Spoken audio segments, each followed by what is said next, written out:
Selamat pagi adik-adik sekalian. Salam sejahtera untuk kita semua. Pada hari ini kita akan belajar arti dan makna gereja. Poin A, gereja sebagai umat Allah. Dalam materi kita ini terdapat dua kompetensi dasar. 3.1, memahami gereja sebagai umat Allah dan persekutuan yang terbuka. 4.1, memahami gereja sebagai umat Allah dan persekutuan yang terbuka. Adapun tujuan pembelajaran kita, yang pertama, melalui pendalaman pengalaman dan cerita kehidupan, kalian memahami arti dan makna gereja dalam hidup sehari-hari.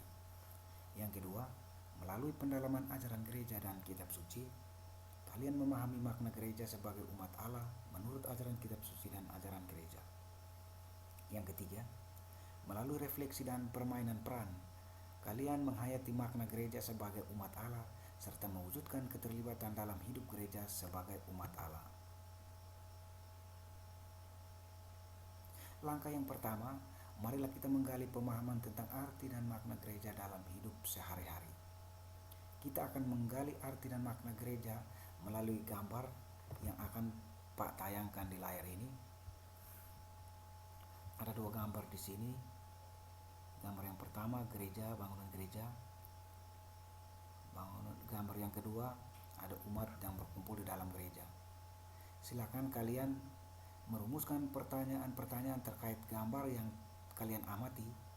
Lalu silakan memberikan pendapat pribadi tentang makna gereja sejauh yang kalian ketahui. Silakan tuliskan di buku tugas kalian.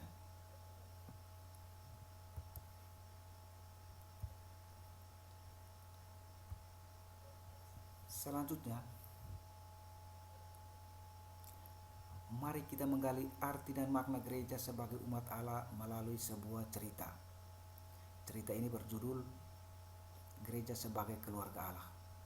Dikutip dari audiensi umum Paus Fransiskus pada tanggal 29 Mei 2013.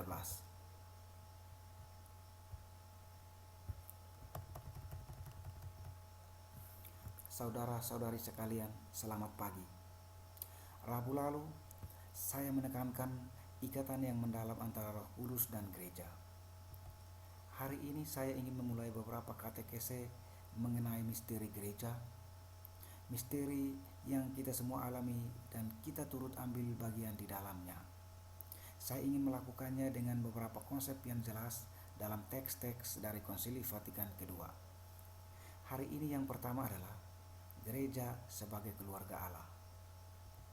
Dalam beberapa bulan terakhir, saya menyebutkan lebih dari sekali perumpamaan tentang anak yang hilang, atau lebih tepatnya, bapa yang murah hati. Anak bungsu meninggalkan rumah ayahnya, menghabiskan semua yang ia miliki, dan memutuskan untuk pulang lagi karena dia menyadari bahwa dia telah bersalah. Dia tidak lagi menganggap dirinya layak menjadi anak, tetapi berpikir ia memiliki kesempatan untuk dipekerjakan sebagai pembantu. Ayahnya sebaliknya berlari untuk menemui dia, memeluknya, mengembalikan kepadanya martabatnya sebagai anak dan merayakan hal tersebut. Perumpamaan ini, seperti yang lainnya dalam Injil, jelas menunjukkan rencana Allah bagi umat manusia. Apakah rencana Allah itu? Yakni membuat kita semua menjadi satu keluarga sebagai anak-anaknya, di mana setiap orang merasa bahwa Allah itu dekat dan merasa dicintai olehnya. Seperti dalam perumpamaan Injil, merasakan kehangatan menjadi keluarga Allah. Gereja berakar dalam rencana besar ini. Gereja bukan organisasi yang didirikan atas perjanjian antara beberapa orang, tetapi seperti Paus Benediktus XVI telah begitu sering mengingatkan kita, gereja adalah pekerjaan Allah yang lahir justru dari rancangan penuh kasih. Ini yang secara bertahap masuk ke dalam sejarah. Gereja ini lahir dari keinginan Allah untuk memanggil semua orang dalam persekutuan dengan Dia, persahabatan dengan Dia, untuk berbagi dalam kehidupan ilahinya sendiri sebagai putra-putra dan putri-putrinya. Kata gereja berasal dari bahasa Yunani, eklesia, berarti pertemuan akbar orang-orang yang dipanggil. Allah memanggil kita, Ia mendorong kita untuk keluar dari individualisme kita, dari kecenderungan kita untuk menutup diri kita sendiri, dan Dia memanggil kita untuk menjadi keluarganya. Selanjutnya, panggilan ini berasal dari penciptaan itu sendiri. Allah menciptakan kita supaya kita hidup dalam hubungan persahabatan yang mendalam dengan Dia. Dan bahkan ketika dosa memutuskan hubungan dengan Dia dan dengan orang lain dan dengan ciptaan lainnya, Allah tidak meninggalkan kita. Seluruh kisah keselamatan adalah kisah Allah yang berusaha meraih manusia, menawarkan cintanya kepada mereka dan menyambut mereka. Ia memanggil Abraham untuk menjadi bapa dari banyak orang. Ia memilih orang Israel untuk membuat sebuah perjanjian yang akan merangkul semua orang. Dan dalam kepenuhan waktu, Ia mengutus putranya sehingga rencana cinta dan keselamatannya dapat digenapi dalam perjanjian baru dan kekal dengan seluruh umat manusia. Ketika kita membaca Injil, kita melihat bahwa Yesus mengumpulkan di sekitarnya komunitas kecil yang menerima firman-Nya, mengikutinya, turut serta dalam perjalanannya, menjadi keluarganya, dan dengan komunitas inilah Dia mempersiapkan dan membangun gerejanya.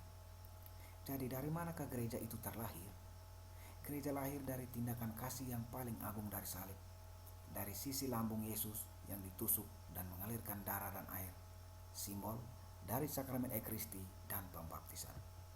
Darah kehidupan keluarga Allah, gereja adalah kasih Allah yang diaktualisasikan dalam mencintai dirinya dan orang lain, semua orang, tanpa membeda-bedakan atau membatasi.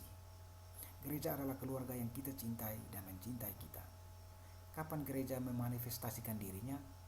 Kita merayakannya 2 minggu yang lalu. Gereja menjadi nyata ketika karunia Roh Kudus memenuhi hati para rasul dan membakar semangat mereka untuk pergi keluar dan memulai perjalanan mereka untuk mewartakan Injil, menyebarkan kasih. Hari ini masih ada beberapa orang yang mengatakan, Kristus ya, gereja tidak. Seperti orang mengatakan, saya percaya pada Tuhan, tetapi tidak pada imam.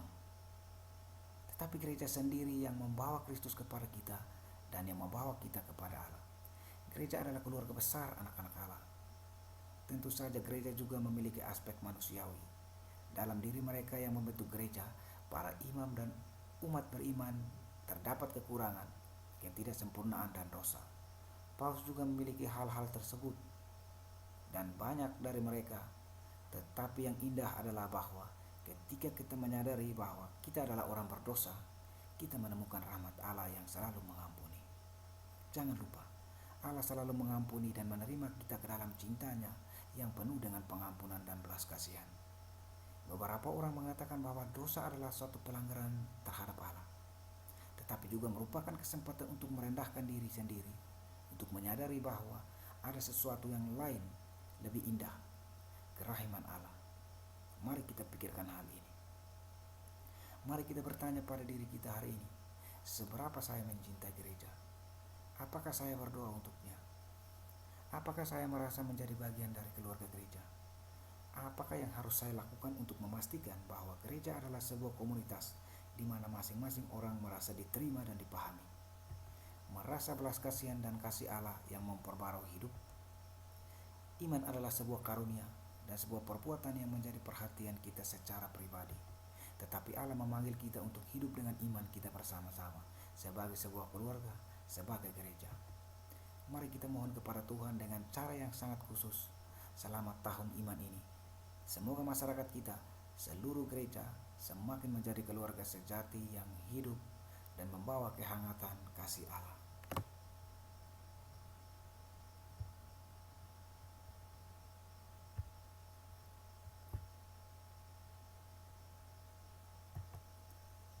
Adik-adik sekalian, setelah mendengarkan cerita di atas, mari kita mendalami cerita ini dengan menjawab pertanyaan-pertanyaan yang ada di layar ini. Yang pertama, apa makna gereja menurut Paus Fransiskus? Yang kedua, gambaran gereja macam apakah yang terkandung dalam cerita ini? Yang ketiga, apa makna gereja sebagai keluarga Allah? Yang keempat, bagaimana sikap kita terhadap gereja?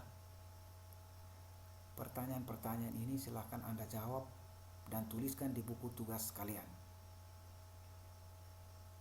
Pada waktunya Pak akan mengumpulkan buku tugas itu dan memeriksanya sebagai nilai tugas. Langkah kedua, mari kita menggali makna gereja sebagai umat Allah menurut ajaran kitab suci dan gereja.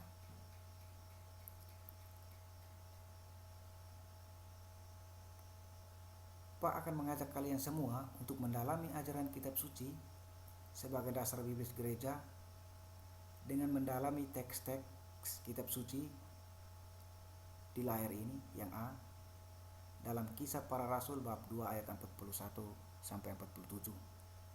B, 1 Korintus bab 12 ayat 7 sampai 11. Di C, 1 Korintus bab 12 ayat 12 sampai dengan 18.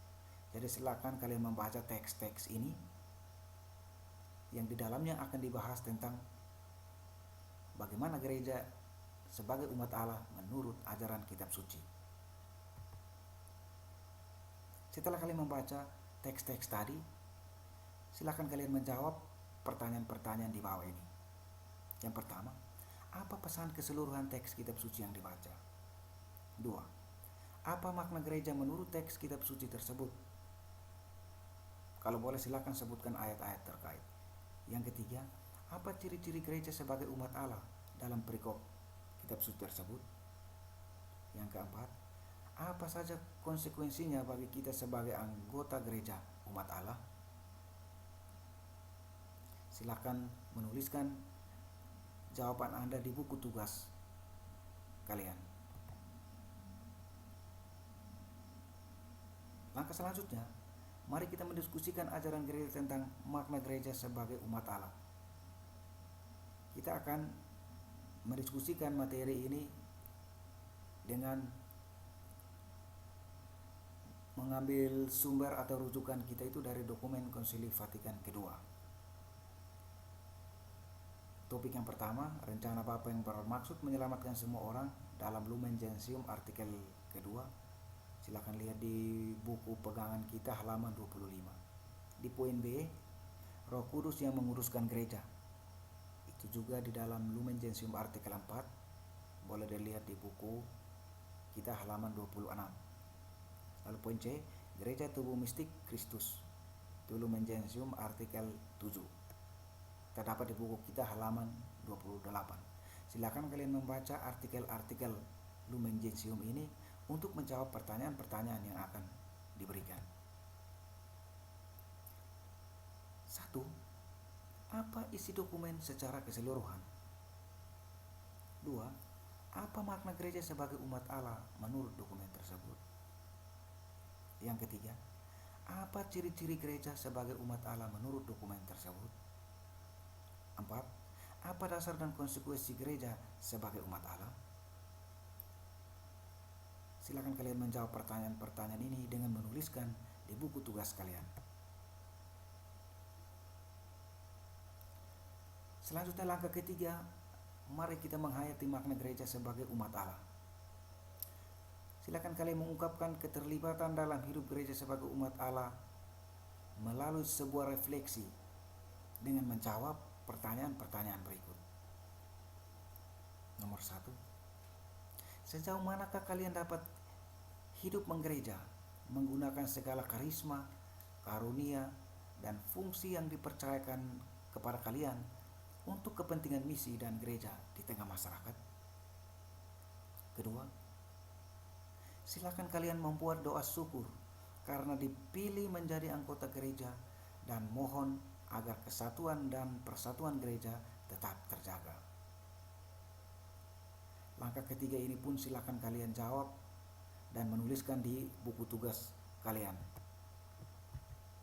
Jadi adik-adik sekalian, dalam materi kita hari ini ada 3 langkah yang kita pelajari, dan setiap langkah itu diberikan pertanyaan-pertanyaan, dan Pak berharap semua pertanyaan yang ada itu dijawab dengan sebaik-baiknya di buku tugas kalian, sehingga kompetensi dasar yang kita pelajari pada materi kali ini semuanya tercapai. Jadi Pak akan mengumpulkan